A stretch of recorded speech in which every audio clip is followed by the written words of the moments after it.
Hello friends, how are you? Hope so सारे ਵਧੀਆ होंगे। Hello friends, how are you? Hope so सारे अच्छे होंगे।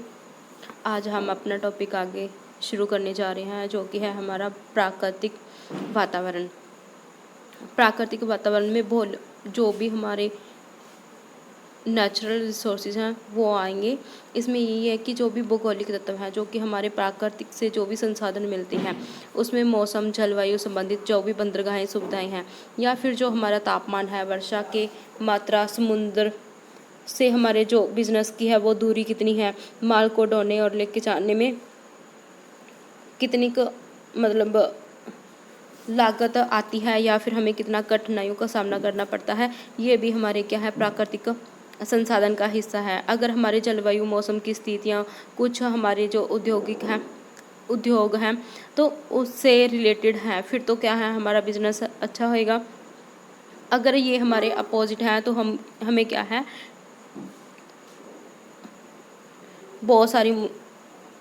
बहुत सारी कठिनाइयों का सामना करना पड़ेगा। जैसे कि हम देखते हैं कि भारत में जो वस्त्र उद्योग है वो महाराष्ट्र और गुजरात में है, क्योंकि गुजरात और महाराष्ट्र में सबसे ज़्यादा क्या है कॉटन की खेती होती है। जहाँ पर कॉटन की खेती होगी, रॉ मटेरियल हमें क्या है ईजिली प्रोवाइड होगा, तो हमारे मतलब उसी उसी के मुताबिक जो हमारे उद्योग हैं वहीं पे स्थापित किए जाएंगे। तो अब महाराष्ट्र में जो कॉटन है उनका भौगोलिक स्थिति है, जलवायु है, तो मौसम के कारण ही केंद्रित है। जैसे इसी तरह जो हमारा स्टील और इस्पात उद्योग है वो बिहार और उड़ीसा में है, क्योंकि सबसे ज़्यादा जो रॉ मटेरियल है वो उड़ीसा और बिहार में क्या है इसके खानें पाई जाती हैं, जो कि कच्चे माल की। ये क्या है एक नेचुरल रिसोर्सेज है, और कपास जो है ये भी एक नेचुरल रिसोर्सेज है।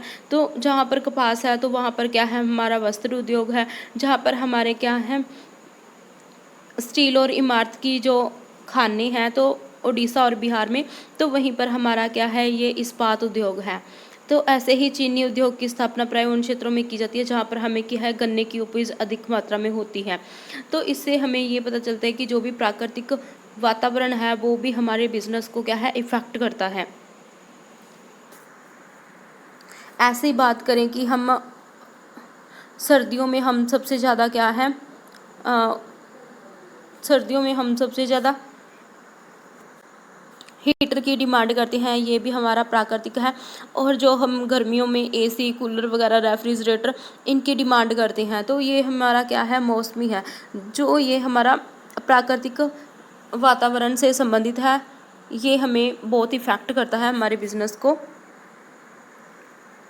जैसे कि इसके ये कारण है कि जलवायु तथा मौसम की स्थितियाँ,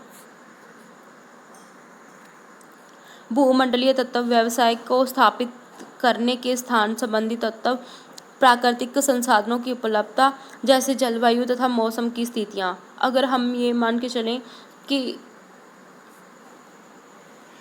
अगर ठंडे पानी की बात कर लेते हैं, अब गर्मी का मौसम है, ठंडे पानी की जो बोतल है अगर हम हिमाचल प्रदेश में सर्व करें तो वहाँ पर ऑटोमेटिकली क्या है ठंड है, तो वो क्या ठंडा पानी वहाँ पर हमारा सेल होएगा? नहीं होएगा।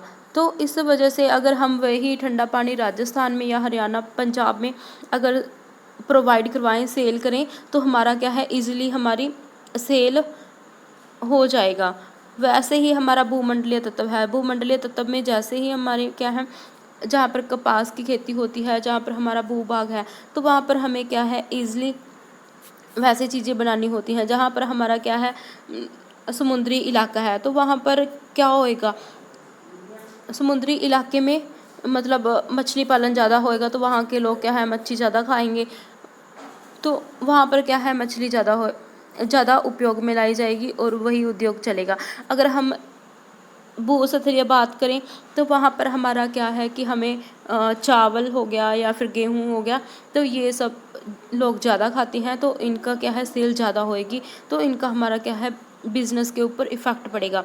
बिजनेस को स्थापित करने के स्थान संबंधी तब ये भी बिज़नेस को बहुत क्या है इफ़ेक्ट करता है। मान के चलो कि मेरी एक गिफ्ट की दुकान है, तो मैंने एक क्या है गिफ्ट की दुकान वहाँ पर अपना बिजनेस शुरू कर लिया है और वहाँ के पास में एक ना शराब का ठेका है, तो क्या वहाँ पर मेरे पास लेडीज़ आएंगी गिफ्ट खरीदने के लिए? कभी नहीं आएंगी, क्योंकि उनको ये होएगा कि वहाँ पर तो शराबी लोग रहते हैं, ठेका पास में है, तो वो डर के मारे कभी नहीं आएगी। तो मेरा जो बिज़नेस का जो स्थान है स्थापित करने का, वो भी इफ़ेक्ट करता है। अगर मेरा मतलब क्या है, सेफ़ एरिया में मेरा गिफ्ट का है बिज़नेस, तो वो अच्छा चलेगा कंपेरेटिवली कि जहाँ पर मतलब शराब का ठेका है, वहाँ पर मैं अगर गिफ्ट लगाऊँ तो वहाँ पर मेरी सेलिंग नहीं होएगी। तो जो हमारा व्यवसाय को स्थापित करने का स्थान है, वो भी बहुत इम्पोर्टेंट है।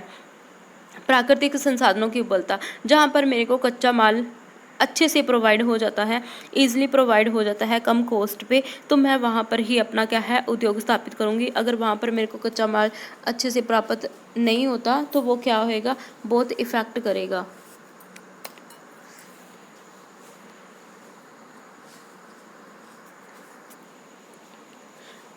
आगे है प्रदूषण पर नियंत्रण। 5th है बंदरगाह संबंधी सुविधा। नेक्स्ट पॉइंट है हमारा जननांकीय वातावरण। जननांकीय वातावरण वो होता है कि जो हमारी जनसंख्या का आकार और इसकी वृद्धि, आयु संरचना, लिंग संरचना और आय स्तर और शिक्षा का स्तर और व्यापार का आकार और परिवार संरचना, ये सभी क्या है, जनसंख्या का हिस्सा है। अब उपभोक्ता की रुचि, पसंद, फैशन और प्राथमिकता आदि क्या है इफ़ेक्ट करते हैं हमारे बिजनेस को। अगर क्या है कि किसी एरिया में लेडीज़ की जो पॉपुलेशन है वो ज़्यादा है, और हम बिज़नेस में क्या कर रहे हैं कि जेंट्स के जो प्रोडक्ट हैं वो ज़्यादा रख रहे हैं, तो वो क्या है कि हमारे बिज़नेस को इफ़ेक्ट करेंगे, क्योंकि वहाँ पर पॉपुलेशन तो सबसे ज़्यादा क्या है लेडीज़ की है। सेकंड ये है कि अगर वहाँ पर क्या है एजुकेशन का लेवल हाई होगा, तो वो क्वालिटी भी हाई परचेज करेंगे। अगर वो क्वालिफ़िकेशन लो लेवल का है, तो हो सकता है कि उनको प्रोडक्ट के बारे में नॉलेज ना हो, जो जो कस्टमर को दे दिया जाए तो वही वो परचेज कर लें, ऐसा भी हो सकता है। इसका क्या है, जनसंख्या का आकार और जनसंख्या की वृद्धि और लिंग संरचना, परिवार का आकार और ढांचा, शहरी ग्रामीण जनसंख्या। अगर क्या है परिवार का साइज़ बड़ा है, तो वहाँ के लोग क्या है कोई भी प्रोडक्ट की क्वांटिटी है वो ज़्यादा परचेज करेंगे। अगर उनके मतलब फैमिली छोटी है, तो वो क्या है कम क्वांटिटी का प्रोडक्ट परचेज करेंगे। शहरी ग्रामीण जनसंख्या का भी बहुत इफेक्ट पड़ता है, आयु संरचना का भी पड़ता है और शिक्षा का स्तर का भी पड़ता है, जनसंख्या का आर्थिक विभक्तीकरण भी। जनसंख्या का आकार और इसकी वृद्धि क्या है वो अर्थव्यवस्था में मांग, स्तर और श्रम की उपलब्धता को प्रभावित करती है। जैसे कि जनसंख्या का आकार अधिक होने पर क्या है गुड्स एंड सर्विसेज की डिमांड हाई होगी। अगर क्या है जनसंख्या का आकार छोटा है, तो वहाँ पर कम डिमांड होगी गुड्स एंड सर्विसेज की। अधिक जनसंख्या होने के कारण क्या है श्रम की पूर्ति बढ़ जाती है और वो क्या है सस्ता श्रम मिलने लगता है। तो सस्ता श्रम और अधिक मांग ही जो मल्टीनेशनल कंपनीज है वो विकासशील देशों में आके इन्वेस्ट को प्रोत्साहित करती है, क्योंकि जहाँ पर ज़्यादा पॉपुलेशन होएगी तो वहाँ पर क्या है इंडस्ट्रीज लगाने की संभावना क्या है ज़्यादा होएगी। तो इससे क्या है जो मल्टीनेशनल कंपनीज हैं तो वो वहाँ पर आके क्या है इन्वेस्ट करने के लिए भी प्रोत्साहित होगी। और जो शिक्षा स्तर भी हमारा क्या है वो पॉपुलेशन इन्वायरमेंट को बहुत इफ़ेक्ट करता है, क्योंकि व्यवसाय में अगर शिक्षा का उच्च स्तर ऊंचा है तो वहाँ पर क्या है अनस्किल्ड लेबर सप्लाई कम होएगी, और इस तरह अधिकतर ग्राहकों का जो लेवल ऊंचा है तो वे प्रोडक्ट की क्वालिटी के बारे में भी क्या है जानकारी रखते होंगे। तो आगे क्या है कि आयु संरचना और लिंग संरचना भी क्या है इफ़ेक्ट करती है इन्वायरमेंट को, क्योंकि आयु संरचना का तात्पर्य ये है कि अगर डिफरेंट आयु वर्ग के लोगों के अनुपात से, जैसे कि लिंग संरचना का तात्पर्य कुल जनसंख्या में स्त्रियों और पुरुषों के अनुपात से है। ये इनका डिफरेंस हो गया। उसके बाद में है कि जनसंख्या में आर्थिक विभक्तीकरण में जनसंख्या को आय के आधार पर भी अमीर और गरीब और मध्य वर्ग में भी हम बांटते हैं। जो भी प्रोडक्शन है,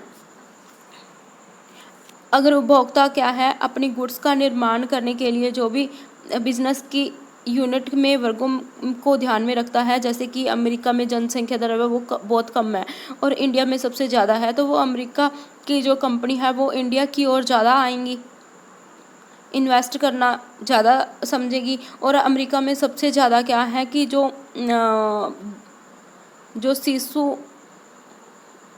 शिशुओं की जो जनसंख्या है वो ज़्यादा है, तो इस वजह से क्या है कि वहाँ पर जो छोटे बच्चों के जो प्रोडक्ट हैं उनके ऊपर ज़्यादा ध्यान दिया जाएगा, जैसे कि Johnson and Johnson baby product हो गए।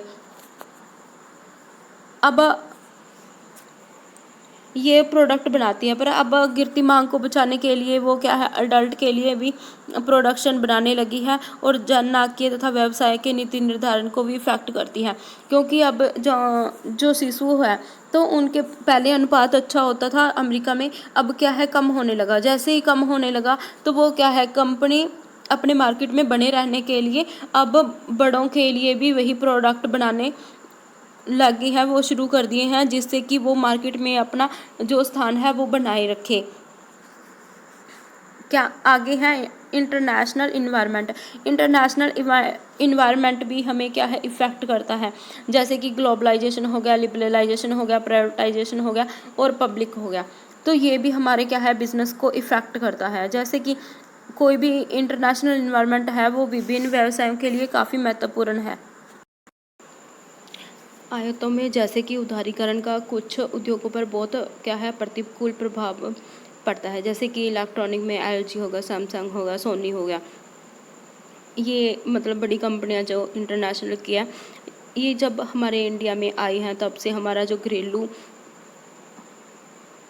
मार्केट है, ये जो इलेक्ट्रिक सामान है तो उनकी बिक्री क्या है कम हो चुकी है, तो इससे क्या है बहुत बुरा इफ़ेक्ट पड़ा है। इसमें पूंजीगत सामान में तकनीकी तथा कच्चे माल के आसान या आयात से क्या है कुछ जो घरेलू औद्योगिक इकाइयां हैं तो उनके प्रोडक्शन और कार्य कुशलता में वृद्धि हुई है। इसमें हम क्या बोल सकते हैं, दो टाइप के इफेक्ट हैं। बोलते होते हैं ना कि हर एक के नेगेटिव एंड पॉजिटिव इफेक्ट होते हैं।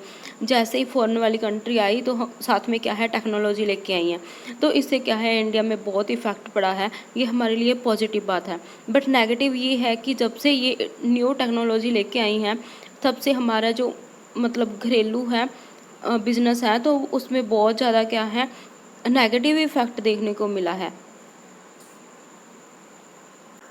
सॉरी, मैंने तो अपनी सारी क्लास करवा दी और वीडियो क्या थी बंद थी, पता ही नहीं चला कहाँ पर थी मैं। चलो दोबारा से करवा देती हूँ कि जो भी आयातों में उदारीकरण का कुछ हिस्सा है तो वो उद्योगों पर क्या है मतलब नेगेटिव इफेक्ट भी डालता है और पॉजिटिव भी डालता है। हम देखते हैं कि नेगेटिव इफेक्ट क्या है, पॉजिटिव इफेक्ट क्या है। तो नेगेटिव इफेक्ट ये है कि जो हमारा मतलब ग्लोबलाइजेशन बना है, जैसे ग्लोबलाइजेशन ट्रेंड में आया है तब से जो हमारे घरेलू कंपनी है ना वो बेचारी ठप हो चुकी हैं, तो इसका ऊपर क्या है नेगेटिव इफेक्ट पड़ा है। पर इसका पॉजिटिव इफेक्ट भी है कि जो फॉरेन वाली कंट्री इंडिया में आई हैं तो वो क्या लेके आई हैं, साथ में न्यू टेक्नोलॉजी लेके आई हैं जो कि हमारे इंडिया के लिए बेस्ट है। पर जो हमारे मतलब छोटी छोटी जो हमारी इंडस्ट्रीज़ लगी हुई थी घरेलू, तो उसके ऊपर क्या है नेगेटिव इफेक्ट पड़ा है, क्योंकि वो फेल हो चुकी हैं, जिसके कारण हम मतलब इसको पॉजिटिव भी बोलते हैं नेगेटिव भी बोलते हैं। तो इसके कारण हमारे इंटरनेशनल इन्वायरमेंट का हमारे बिजनेस के ऊपर क्या है इफ़ेक्ट पड़ता है। और जैसे कि हम फ़ॉरेन से क्या लेते हैं, हम तेल लेते हैं तो तेल का भी बहुत सारे टैक्सेस लग के क्या है कीमतों में वृद्धि होने के कारण हमारे जो इंडस्ट्री है उसके ऊपर भी बहुत इफ़ेक्ट पड़ता है। जो हमारे मतलब बाकी सब चीज़ें हैं उनकी कॉस्ट क्या है हाई हो जाती हैं, जिससे सभी को इसका मतलब क्या है इफ़ेक्ट भुगतना ही पड़ता है। आम जनता से लेके मतलब बड़े लोग हैं उन तक भी तेल का इफ़ेक्ट पड़ता ही पड़ता है। जैसे ही तेल तेल की कीमतों में वृद्धि होती है, तो उससे क्या है, किसानों को भी मतलब थोड़ा बहुत इफ़ेक्ट पड़ता है उसकी पूंजी के ऊपर, और जो इंडस्ट्री हैं उनको चलाने में भी बहुत प्रॉब्लम आती है। तो ये छोटे से लेके बड़े तक सभी को क्या है, इफ़ेक्ट ये प्रभावित करती ही करती है। डब्ल्यूटीओ के पेटेंट समझौते के कारण भी जो भारतीय दवाइयाँ हैं, तो इनके उद्योगों पर काफ़ी बुरा इफेक्ट पड़ा है। जो अंतर्राष्ट्रीय राजनीतिक तत्व हैं, जैसे कि युद्ध हो गया, राजनीतिक तनाव हो गए, ये भी इफेक्ट करते हैं। जैसे कि अमेरिका के विश्व व्यापार केंद्र पर भी हुए हमले ने अंतर्राष्ट्रीय शांति और विकास प्रक्रिया और अंतर्राष्ट्रीय व्यापार को क्या है, बुरी तरह से प्रभावित किया है। अब यूक्रेन और जो मतलब रूस का अभी झगड़ा चल रहा है, लड़ाई चल रही है, कितने साल हो गए इसको, अभी तक चल रही है। तो इससे अभी भी क्या है, पूरे वर्ल्ड के अंदर ही मान लो कि बहुत इफेक्ट पड़ा है। जिससे क्या है कि जो हमारे अमेरिका के राष्ट्रपति हैं, तो वो ट्रंप हैं, उन्होंने भी हमारे ऊपर क्या है, टैरिफ बहुत बढ़ा दिए हैं। तो ये इफ़ेक्ट भी हमें क्या है, झेलना पड़ रहा है। तो ये ऐसे जो इंटरनेशनल इन्वायरमेंट है, वो हमें क्या है, बहुत इफ़ेक्ट करता है। और जो संचार की सुविधाएं हैं, वो तेज़ी से विकास हुआ, जैसे कि इंटरनेट हो गया, दूरसंचार के उपकरण हो गए, ये सारे क्या है, बिजनेस को इफ़ेक्ट करते हैं।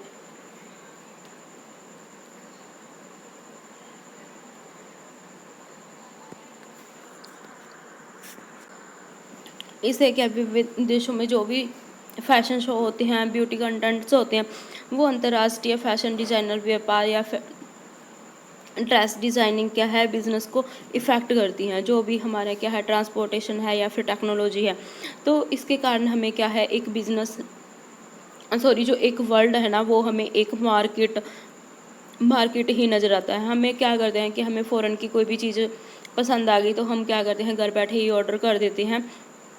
जिसके कारण क्या है, जो बहुत इफ़ेक्ट पड़ता है, ये पॉजिटिव भी इफ़ेक्ट है और नेगेटिव भी इफ़ेक्ट है। हमें पहले नहीं पता होता था कि मतलब कौन मिस इंडिया, कौन मिस वर्ल्ड है। तो आजकल क्या है, टेक्नोलॉजी के कारण हमें पता चल जाता है कि वहाँ पर हमारा फैशन शो होने वाला है, वहाँ पर ये है। तो जिससे कि हम घर बैठ बैठ के ही क्या है, ऑर्डर बुक कर देते हैं और जो भी शो होता है उसमें हिस्सा ले लेते हैं। ये चीज़ें क्या है, एक टेक्नोलॉजी के कारण ही संभव हुई है। इससे हमें नेगेटिव इफ़ेक्ट भी मिलता है और क्या है, पॉजिटिव इफ़ेक्ट भी पड़ता है। जो फ़ॉरेन की तकनीक है, वो विदेशी निवेश से, स्वतंत्र प्रवाह से तथा विदेशी व्यापार से बढ़ने के अंतर्राष्ट्रीय वातावरण के अध्ययन का महत्व और भी बढ़ गया है। और जो इसके तत्व हैं, वो कौन से, एक तो हो गया ग्लोबलाइजेशन।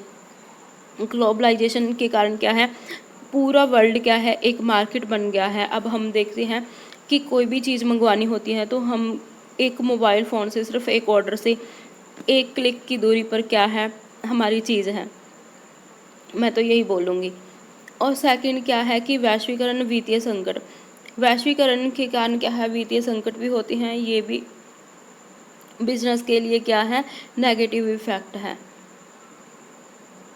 फिर है अंतर्राष्ट्रीय समझौते और घोषणाएं। ये हमारे लिए पॉजिटिव बात है और नेगेटिव भी है।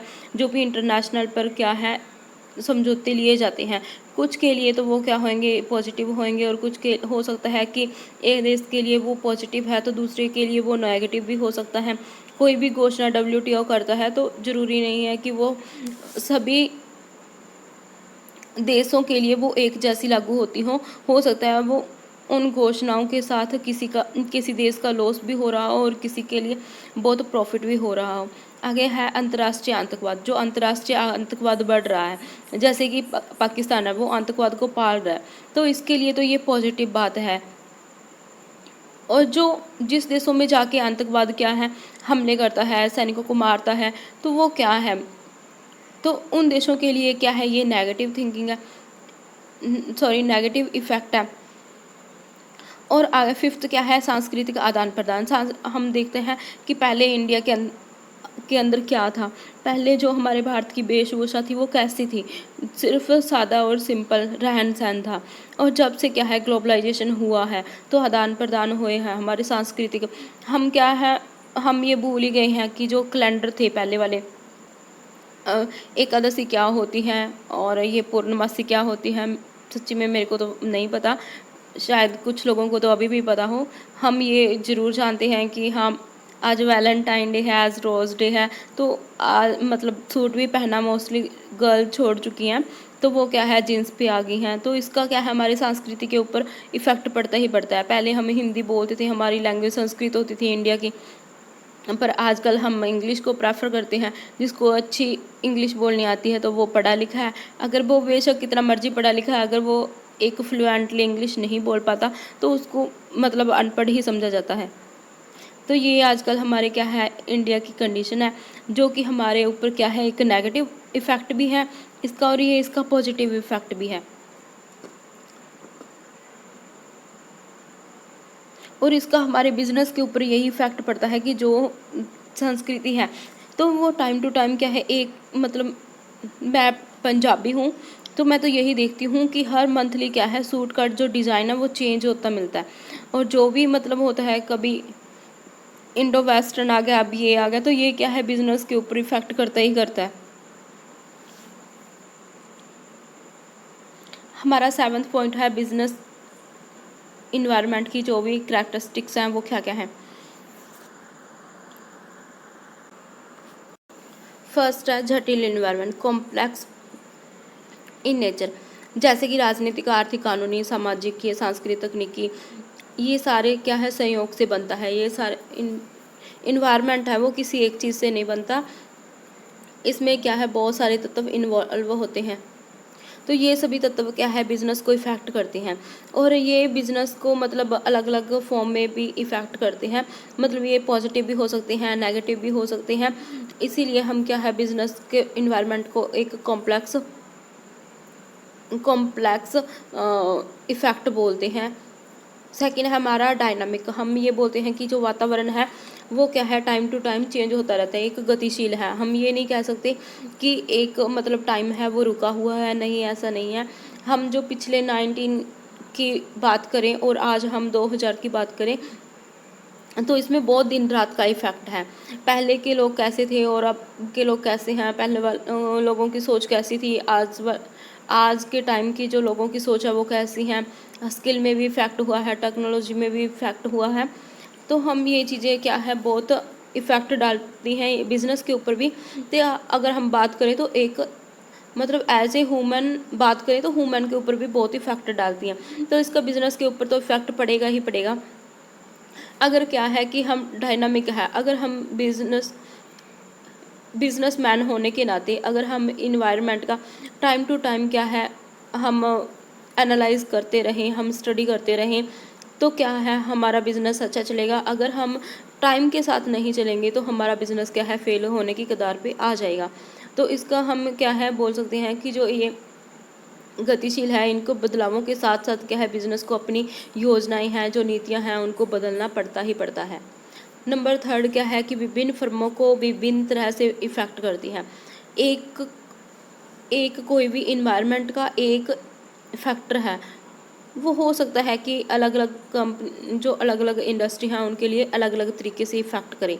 तो हम कह सकते हैं कि ये आवश्यक नहीं है कि जो वातावरण में कोई भी बदलाव आता है तो व्यवसाय को एक जैसा इफेक्ट करता है। किसी को मतलब पॉजिटिव इफेक्ट करता है, किसी के लिए तो वो अपॉर्चुनिटी लेके आता है, हो सकता है किसी के लिए वो थ्रेट का काम करे, ये भी तो हो सकता है ना। नंबर फोर्थ क्या है कि अल्पकालीन तथा दीर्घकालीन प्रभाव। बहुत सारे इफेक्ट ऐसे होते हैं कि व्यावसायिक वातावरण के विभिन्न तत्वों में आए बदलाव व्यवसाय की लाभदायकता, उत्पादकता तथा विकास को भी इफेक्ट करती है। और ये इफेक्ट क्या है वो लॉन्ग टर्म भी हो सकता है और शॉर्ट टर्म भी हो सकता है। अब देखो कि पहले हमारा वैट अकाउंट था, तो वैट अकाउंट होने के बाद मोदी जी ने हमें क्या है जीएसटी दिया।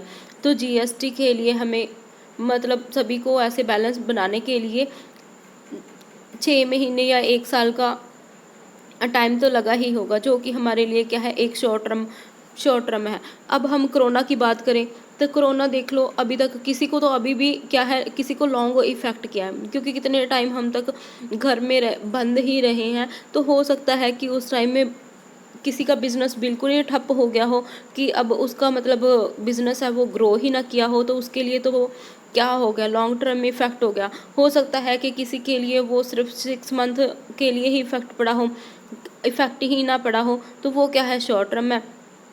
अगर हम एज ए मतलब बिजनेसमैन हम देखें कि सबसे ज़्यादा उस टाइम क्या है मतलब बेनिफिट किसको हुआ है, तो डॉक्टर्स को हुआ है, या फिर जो मास्क बेचने वाले हैं उनको हुआ था, या फिर सैनिटाइजर कंपनी को हुआ था।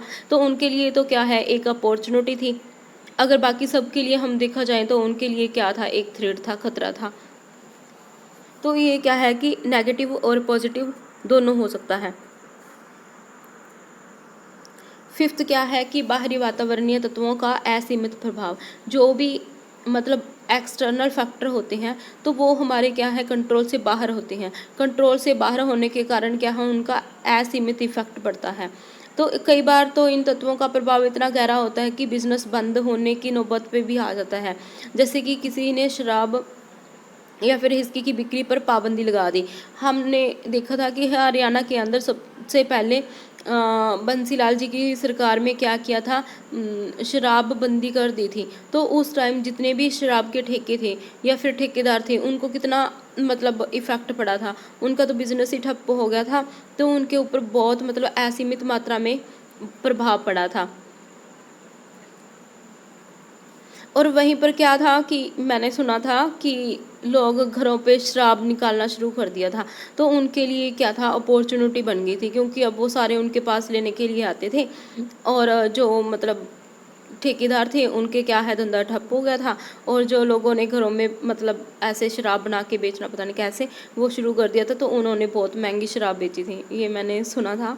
वैसे सोशल मीडिया पे ऐसे बोलना नहीं चाहिए, वैसे सॉरी। अनिश्चितता। व्यवसाय का बाहरी वातावरण अनिश्चित होता है। इस वातावरण में कभी भी क्या है आकस्मिक परिवर्तन आ जाते हैं। तो इसके अनिश्चित होने के कारण ही इसका अध्ययन व विश्लेषण कठिन होता है। नंबर 7 क्या है कि परस्पर निर्भर घटक। व्यावसायिक वातावरण के जो विभिन्न घटक एक दूसरे को क्या है इफेक्ट करते हैं, वो एक दूसरे को भी इफेक्ट करते हैं। इसलिए बिजनेस का जो इकोनॉमिक वातावरण है वो सामाजिक वातावरण को इफेक्ट करता है और इससे इफेक्ट होता भी है। 8 क्या है आंतरिक व बाहरी दोनों वातावरण को शामिल करना। हमें ये नहीं है कि हमें एक चीज़ को इग्नोर कर दिया और हमने एक चीज़ के ऊपर ही फोकस किया, ऐसा नहीं होता। दोनों ही इन्वायरमेंट है, जो एक्सटर्नल है वो भी इफ़ेक्ट करता है और जो इंटरनल है वो भी इफ़ेक्ट करता है। एक्सटर्नली ये होता है कि ये हमारे कंट्रोल से बाहर होता है, इसीलिए हमें टाइम टू टाइम क्या है मतलब रिसर्च वगैरह करते रहना चाहिए, अपनी पॉलिसीज़ में चेंज करते रहना चाहिए। और जो इंटरनल है तो टाइम टू टाइम उनके ऊपर भी फोकस करते रहना चाहिए। जो भी मतलब एम्प्लॉयज़ हैं उनकी डिमांड्स को फुलफ़िल करते रहना चाहिए, ताकि वो मतलब धरने पर ना बैठें या फिर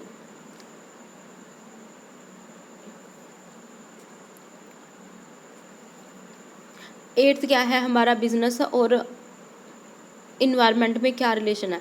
तो आपसी संबंध सबसे पहले क्या है म्यूचुअली संबंध है। इनके दोनों क्या है एक दूसरे को इफेक्ट करते हैं। अगर क्या है व्यवसाय का मतलब दोनों के अंदर क्या है कोरिलेशन है। बिजनेस वातावरण से इफेक्ट होता है, जो बिजनेस है वो इन्वायरमेंट से इफेक्ट होता है। बिजनेस इन्वायरमेंट से, इन्वायरमेंट क्या है बिजनेस से इफेक्ट होता है। इसीलिए क्या है जब एक उद्योग मंदी में गुजर होता है तो जो उद्योग को उत्पादन की मात्रा है वो कम करनी पड़ती है। और जब क्या है कंपटीशन ज़्यादा होता है तो उस कंपटीशन क्या है वो एक इन्वायरमेंट का है, इन्वायरमेंट का पार्ट है। तो बिज़नेस को क्या है ज़्यादा से ज़्यादा हमें एडवर्टाइजमेंट करनी पड़ती है, ताकि हम क्या है ग्राहकों को अपनी ओर आकर्षित कर सकें। ऐसे हमें क्या है वातावरण को बदलने के लिए दबाव डालना पड़ता है, अपनी नीतियों एंड पॉलिसीज़ में क्या है चेंज करना पड़ता है।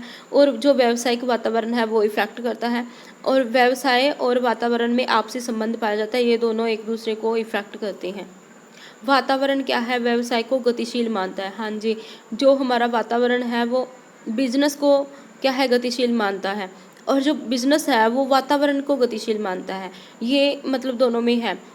वातावरण क्या है टाइम टू टाइम चेंज होता रहता है, जैसे लोगों की पसंद नापसंद रुचि और और जो पॉलिटिशियन हैं उनकी पॉलिसीज़ वगैरह हैं तो उनमें क्या है चेंज होता रहता है, तो वो चेंज करते रहते हैं, जिससे क्या है बिज़नेस को इफ़ेक्ट होता है।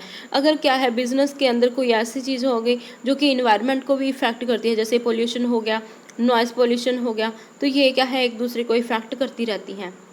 अवसर व चुनौतियाँ, ये सही है कि वातावरण है उसमें अंदर हुए चेंजेस वो बिज़नेस के लिए अपॉर्चुनिटी भी होती हैं और थ्रेट्स भी होते हैं।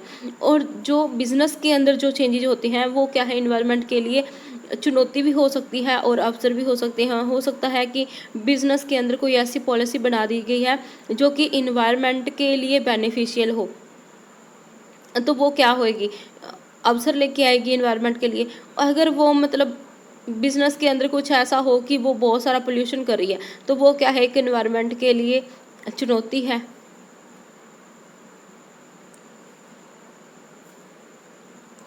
व्यवसाय और वातावरण में संबंध क्या है, इसमें बिजनेस है, बिजनेस में आर्थिक, सामाजिक, सांस्कृतिक, प्राकृतिक और तकनीकी, अंतर्राष्ट्रीय, राजनीतिक, ये सारे क्या हैं, संबंध है। हम कंक्लूजन में यही पहुंचे हैं कि इन दोनों के अंदर आपसी संबंध होता है। वातावरण के कई घटक हैं जैसे कि आर्थिक, राजनीतिक है, ये सारे क्या है, बिजनेस को इफेक्ट करते हैं और वातावरण में अनुकूल परिवर्तन लाते हैं।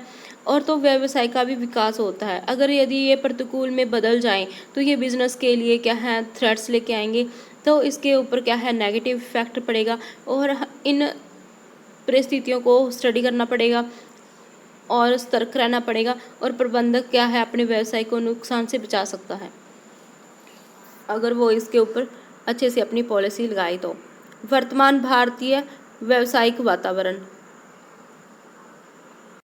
1991 के बाद से देश को जो आर्थिक संकट से निकालने के लिए, विकास की जो गति है उसको तेज करने के लिए इस नीति को अपनाया। और इसमें क्या है, प्राइवेटाइजेशन को मौका दिया, मतलब प्राइवेटाइजेशन को, मतलब मार्केट के अंदर प्राइवेटाइजेशन को मतलब हिस्सा बढ़ा दिया गया, उनकी हिस्सेदारी है वो बढ़ा दी गई। सबसे पहले क्या है, लिबरलाइजेशन। लिबरलाइजेशन में क्या हुआ था कि इसमें जो भी इकाइयों के ऊपर जो भी प्रतिबंध और कंट्रोल थे तो उनको क्या है, कम किया गया था। और इसकी जो कार्यविधियां हैं उनको बहुत आसान बना दिया गया था। और जो भी प्रशासनिक बाधाएं हैं, जो भी गवर्नमेंट ने मतलब बहुत सारे मतलब कागजी कार्रवाइयाँ थी उनके ऊपर क्या है, बहुत कटौती कर दी गई। और आर्थिक नीति में सबसे पहले हमारी जो अर्थव्यवस्था में लागू होने वाली जो आर्थिक प्रावधान थे वो बहुत सख्त और जटिल थे, तो उनके ऊपर क्या है, उनके ऊपर क्या है, जो सख्त कानून थे उनको क्या है, कम किया गया। जो सख्ताई बरतते थे उस सख्ताई को हटा दिया गया।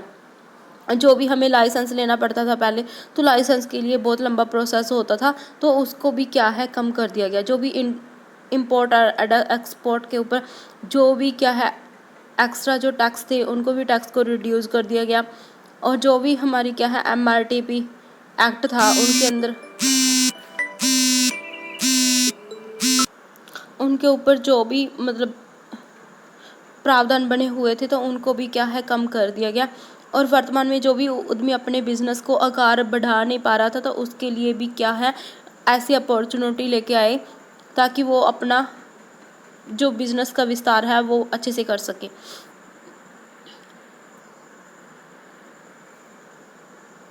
और सरकार को मतलब आर्थिक सुधारों की बहुत आवश्यकता अनुभव हुई उस टाइम पे, तो तभी इतने सारे चेंजेस किए।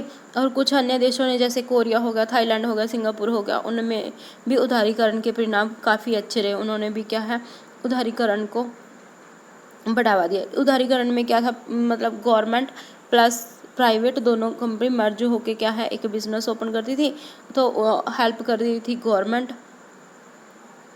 तो प्राइवेटाइजेशन में क्या था, फुली निजी प्राइवेट हाथों में था सारा का सारा बिजनेस, तो क्या है, पूरा प्राइवेट कंपनी ही संभालती थी। तो इसकी जो नई आर्थिक नीति है उसमें निजीकरण की धारणा को अपनाया गया। अब रेलवे को छोड़ के बाकी सारे क्या है, प्राइवेटाइजेशन कर दिया गया है। पहले सिर्फ मतलब जो हथियार वगैरह होते थे वो सिर्फ गवर्नमेंट के थे और एक रेलवे गवर्नमेंट की थी। अब ये भी क्या है, प्राइवेटाइजेशन कर दिया गया है। सिर्फ रेलवे ट्रेन वगैरह जो भी हैं वो अब गवर्नमेंट के हाथ में है, बाकी सब क्या है, प्राइवेटाइजेशन कर दिया गया है। तो निजीकरण की धारणा को अपनाया गया। इसमें इसके अंतर्गत जो भी निजीगत क्षेत्र है तो उनको क्या है, प्राथमिकता दी गई। और निजीकरण में जो भी सार्वजनिक क्षेत्र के जो भी सुरक्षित रखे उद्योगों हैं, जो भी सुरक्षित मतलब जो भी गवर्नमेंट ने अपने पास रखे थे कि हाँ ये तो गवर्नमेंट ही क्या चलाएगी, गवर्नमेंट ही संभालेगी, तो ये मतलब प्राइवेट के हाथों में नहीं है। जैसे कि अब मैंने बोला कि रेलवे क्या है, गवर्नमेंट के हाथों में है, पर आने वाले टाइम में ये भी क्या है, निजीकरण के लिए सुरक्षित कर देगी। मतलब वो अपने पास नहीं रखेगी, वो क्या है मतलब प्राइवेट के लिए ओपन कर देगी। तो कुछ सार्वजनिक इकाइयों को आंशिक रूप से मतलब निजी क्षेत्र को बेच दिया गया, और उद्योगों के निजीकरण का अभिप्राय यही है कि जो सार्वजनिक क्षेत्र के द्वारा निजी क्षेत्र के लिए खोल देना। वो पहले क्या थे, गवर्नमेंट के थे, परंतु बाद में गवर्नमेंट ने क्या है सारे उसके ऊपर रूल एंड रेगुलेशन हटा दिए हैं। उसके ऊपर जो अपना मतलब एक मोनोपोली राइट ही बोलते हैं, तो मोनोपोली राइट है वो हटा दिया, जिसके कारण क्या है वो प्राइवेट के लिए भी, निजी क्षेत्र के लिए भी खोल दिया गया। इससे क्या है कि जो निजी क्षेत्र की भूमिका है उसके इम्पोर्टेंस है वो भी बढ़ गई, और इसके साथ जो भी इकोनॉमिक डेवलपमेंट है उसमें भी बहुत सारा पॉजिटिव इफेक्ट देखने को मिला। क्योंकि जो सार्वजनिक उद्योगों को निजी क्षेत्र को हस्तांतरित करना ही क्या है, निजीकरण कहलाता है। तो निजीकरण को पूर्ण रूप से या फिर क्या है हाफली मतलब अपनाया जा सकता है, और वर्तमान में जो सरकार है वो निजी क्षेत्र को बहुत महत्व देती हैं। सिर्फ रेलवे तथा परमाणु ऊर्जा को छोड़कर, अब तो मतलब परमाणु ऊर्जा है वो भी मतलब निजीकरण के लिए खोल दी गई है। बस थोड़े बहुत उसके ऊपर रूल एंड रेगुलेशन ज़्यादा लगाए हैं, उन बाकी सबको छोड़ के वो क्या है निजीकरण के लिए खोल दिया गया है। और भारतीय निजी क्षेत्र क्या है तेज़ी से विकास कर रहा है, और निजी क्षेत्र के जो कर्मचारी हैं वो लगन, मेहनत और अपनी कार्यकुशलता से क्या है काम कर रही हैं।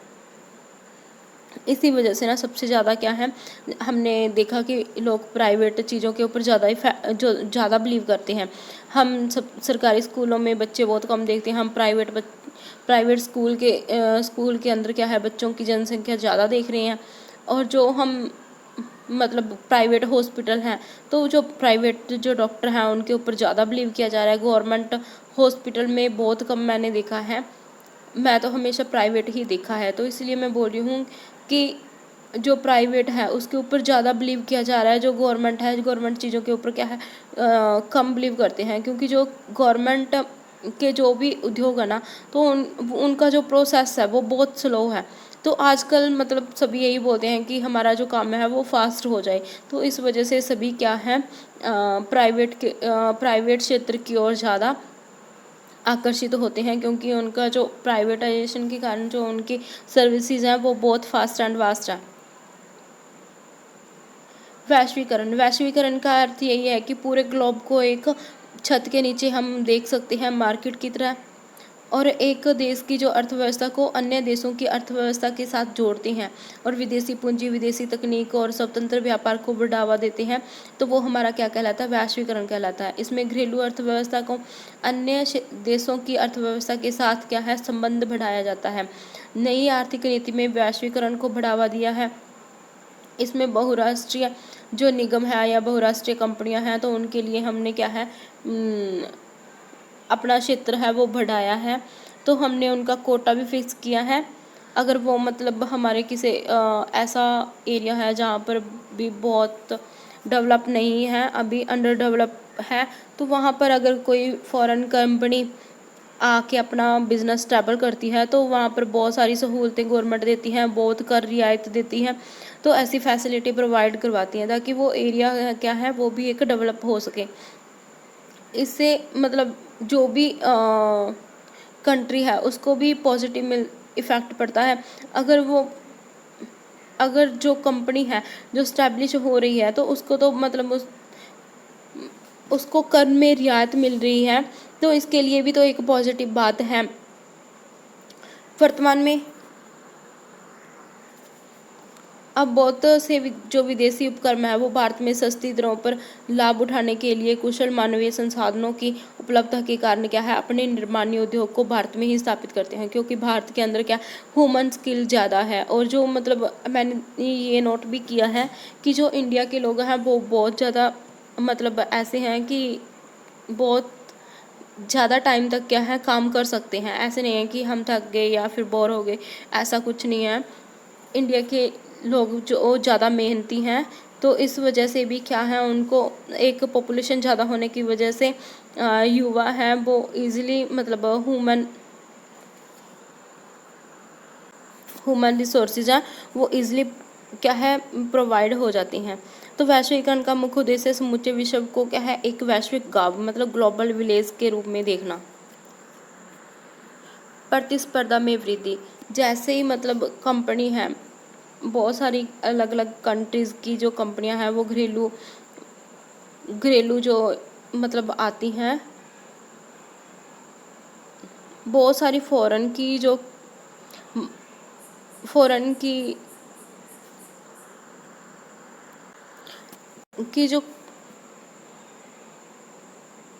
कंपनियां हैं वो हमारे यहाँ पे आएंगी, घरेलू आएगी, तो क्या है प्रतिस्पर्धा ही बढ़ेगी।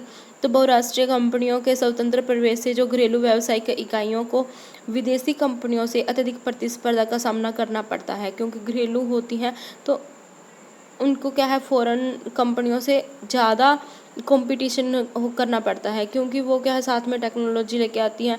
तो लोग भी क्या है न्यू जो भी प्रोडक्ट हैं उनको यूज़ करने में मतलब इंटरेस्ट होते हैं और वो घरेलू चीज़ों को कम पसंद करने लग जाते हैं।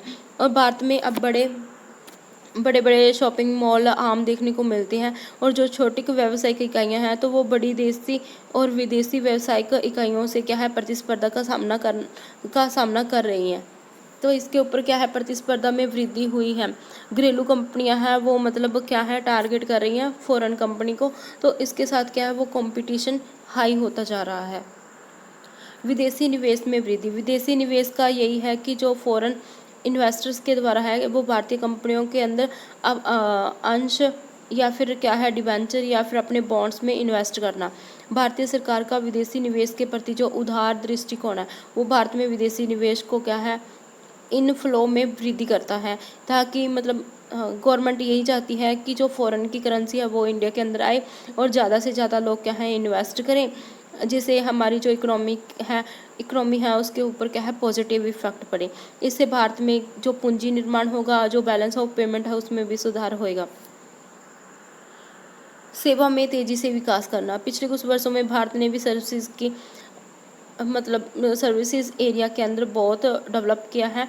तो वर्तमान में जो राष्ट्रीय आय में आधे से ज़्यादा योगदान वो क्या है वो सेवा का ही है। सेवा क्षेत्र में बैंकिंग हो गया, बीमा हो गया, दूरसंचार हो गया, परिवहन हो गया, वेयर हाउसिंग हो गए, और हेल्थ हो गया, एजुकेशन हो गई, और बिजनेस संबंधी जितनी भी प्रक्रियाएं हैं वो बाहरी स्रोतों से करवाना आदि शामिल है। भारत के जो सेवा क्षेत्र में अत्यधिक विकास के अन्य जो देशों में भी भारत की छवि में काफ़ी सुधार हुआ है, क्योंकि अब सबसे ज़्यादा क्या है सर्विसेज इंडिया है वो सर्विसेज में अब आगे होता जा रहा है। पहले सर्विसेज में नहीं था, पहले एग्रीकल्चर में क्या था आगे था, परंतु अब क्या है एग्रीकल्चर में आगे नहीं है, अब सर्विसेज में आगे हैं।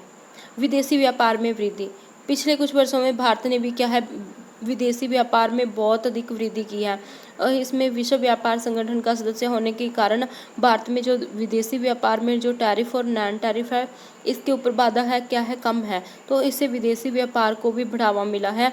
जो इंटरनेशनल कंपनी है वो क्या है इंडिया के अंदर आके इन्वेस्ट कर रही हैं, और बहुत सारी ऐसी कंपनी हैं जो कि इंडिया की फॉरेन में जाके अपनी ब्रांचेज ओपन कर रही हैं। तो इससे क्या है फॉरेन ट्रेड के अंदर विकास हुआ है।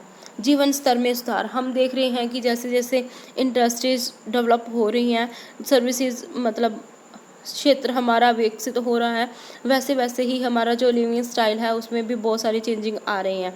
तो इसमें क्या है कि जो भी मध्य आय वर्ग में वृद्धि हुई है, जो भी ग्रामीण व्यक्ति हैं उनका उनका भी जो लिविंग स्टाइल है वो भी अब अच्छा हो गया है। इसमें मतलब जो टिकाऊ उपभोक्ता है जैसे टेलीविज़न हो गया, रेफ्रिजरेटर हो गया, कंप्यूटर हो गया, मोबाइल फ़ोन हो गया, एयर कंडीशनर, कार आदि की मांग है वो तेज़ी से बढ़ रही है। हम पहले देखते हैं कि पहले तो जो शहरों के लोग थे ना वही फ़ोन यूज़ करते थे, परंतु अब देखो कि गाँव के हर एक बच्चे के पास फ़ोन है, मतलब बड़ों के पास तो होना ही होना है, तो बच्चों के पास भी फ़ोन है।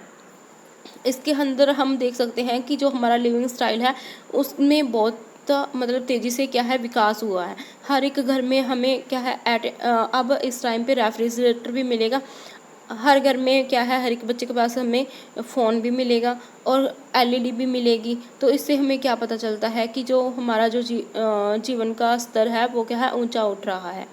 जो विदेशी ऋणों में कमी, वर्तमान में मतलब क्या है, विदेशी मुद्रा भंडार में वृद्धि हो रही है। जो फॉरेनर है वो इन्वेस्ट करने में अब क्या है, इंटरेस्ट दिखाने लग रहे हैं। और वर्तमान में जो भारत सरकार ने जो विदेशी ऋण नहीं लेती, बल्कि पुराने जो विदेशी ऋण हैं उनको ही वापस कर रही है। तो इससे क्या है, हमारे लिए ये एक पॉजिटिव बात है।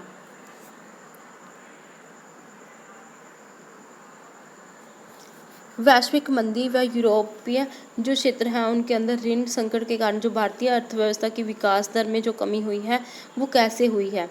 वर्ष 2008-9 के अंदर और 9-10 में जो हमारा विकसित देशों की जो अर्थव्यवस्था उसमें बहुत फाइनेंशियल संकट आने के कारण जो हमारा विकास दर है वो कम हो गया। इससे कुछ जो बैंक हैं या फिर वित्तीय संस्थाएं हैं उनकी स्थिरता में भी बहुत सारी शंकाएं हैं उत्पन्न हो गई हैं। वो 1922 में जो मंदी के बाद इतनी मंदी नहीं आई थी जितनी कि अब आई। और वैश्विक मंदी के कारण क्या है, विकास दर में बहुत कमी आई है, जिससे कि भारत के जो निर्यात क्षेत्र को भी बहुत नेगेटिव वे में इफ़ेक्ट किया है। और इससे भारत में जो विदेशी निवेश के जो इनफ्लो है उसमें भी कमी आई है, जिससे क्या है, रोजगार के सॉरी घरेलू अर्थव्यवस्था में भी जो पूंजी और उपभोग की वस्तुओं की डिमांड है उसमें भी कमी आई है बेरोजगारी के कारण। और जो ग्लोबलाइजेशन अर्थव्यवस्था को वर्ष 2011-12 और 12-13 में भी फिर मंदी की ओर धकेल दिया। और जैसे कि ग्रीक है, पुर्तगाल है, स्पेन है, आयरलैंड हो गया, इटली हो गया, इसके ऊपर भी बहुत इफेक्ट पड़ा है। इसका मेन मोटिव यही है कि ग्लोबलाइजेशन का जो माहौल है वो मंदी की ओर बन गया है। और जो यूरोपियन ऋण का जो संकट है वो भारतीय अर्थव्यवस्था के ऊपर भी नेगेटिव इफेक्ट पड़ा है। और भारत में जो जीडीपी है वो वृद्धि दर वो थी वो अब कम होके 4.5% ही है। और जो 1340 में जीडीपी थी वो 4.9% विकास दर की उम्मीद है। और वर्ष 2013-14 में जो ग्लोबलाइजेशन अर्थव्यवस्था है वो वैश्विक मंदी के दौर से धीरे धीरे बाहर आ रही थी। और जो भारतीय अर्थव्यवस्था भी है वो मंदी के कुप्रभाव से बाहर आ रही है। और सरकार क्या है, वो भारतीय अर्थव्यवस्था की जो वैश्विक मंदी है उसका जो नेगेटिव इफेक्ट है उनको बचाने के लिए, जो विकास के लिए टाइम टू टाइम क्या है, बहुत सारी योजनाएं ला रही हैं। एट प्रेजेंट जो हमारी जीडीपी है वो 6.5% है। तो इससे हम देख रहे हैं कि जो हमारी मतलब अर्थव्यवस्था है उसके कारण जो कुप्रभाव हुए थे तो उससे हम बाहर निकल रहे हैं। और जो हमारा मतलब नेक्स्ट जो टारगेट रखा गया है वो ये है कि 7.4% तक हमारा क्या है, जीडीपी ग्रो हो जाएगा। और आज का हमारा टॉपिक यहीं पे ख़त्म होता है। Thank you so much. Sorry for disturbance. अगर कंटेंट अच्छा लगे तो प्लीज़ शेयर करना और चैनल को ज़्यादा से ज़्यादा क्या है शेयर करना, ताकि ये क्लास हर किसी के लिए पहुंच जाए। और अपना पॉइंट ऑफ व्यू अपने मतलब कमेंट सेशन में ज़रूर बताया करो, आपको क्लास कैसी अच्छी लगी। अगर आपको कोई कमी लगती है तो मैं उसमें सुधार करूँगी। Thank you so much.